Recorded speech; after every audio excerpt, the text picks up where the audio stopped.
एक भिखारी सुबह सुबह भीख मांगने निकला। चलते समय उसने अपनी झोली में जौ के मुट्ठी भर दाने डाल लिए। टोटके या अंधविश्वास के कारण भिक्षाटन के लिए निकलते समय भिखारी अपनी झोली खाली नहीं रखते। थैली देखकर दूसरों को लगता है कि इसे पहले से किसी ने दे रखा है। पूर्णिमा का दिन था।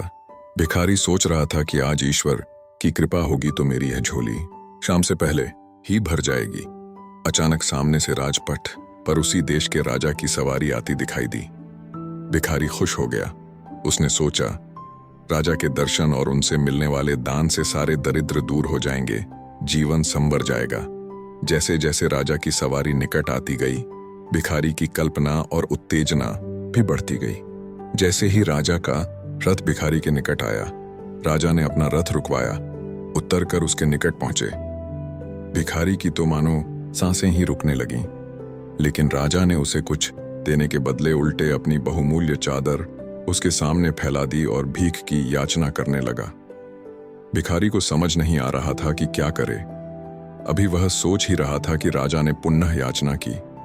भिखारी ने अपनी झोली में हाथ डाला, मगर हमेशा दूसरों से लेने वाला मन देने को राजी नहीं हो रहा था। जैसे तैसे उसने 2 दाने जौ के निकाले और उन्हें राजा की चादर पर डाल दिया।